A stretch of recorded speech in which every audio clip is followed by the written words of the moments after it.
Hey yo, what's up mga katropa and welcome to Joms TV. Nandito po tayo sa may Aroma Beach sa San Jose, Occidental Mindoro, na kung saan titignan natin ang overlooking view nitong kabuuan ng Aroma Beach through drive-thru. Tara mga katropa. Tara, samahan niyo ako at titignan natin itong overlooking view nitong Aroma Beach through drive-thru.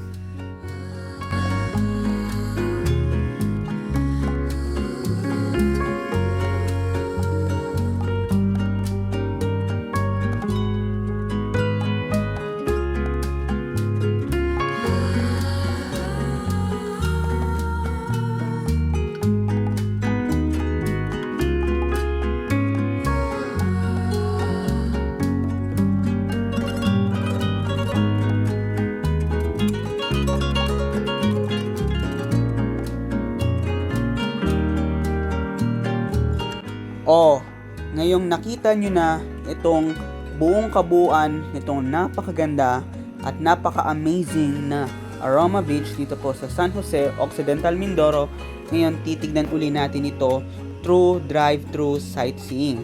As you can see, makikita nyo talagang kahit hindi natin nakita yung napakagandang sunset, at least kahit papaano ay nakuha naman natin itong napakagandang view nitong West Philippine Sea dito po sa may Aroma Beach. Talagang pag nilakad mo ito ng matyaga, talagang ay hindi lang mahihirapan ka, bagos ay ma-enjoy mo ito ng super, as in na talagang hindi mo ito makakalimutan once na nilakad mo itong kabuuan nitong napakagandang beach na to. And syempre mga katropa, makikita nyo itong mga ating mga katropa na talagang sinusulit ang afternoon relaxation and sea breeze dito po sa napakagandang Aroma Beach. The best time mga katropa na puntahan kahit first time mo is afternoon, siguro mga 4 hanggang 6 p.m.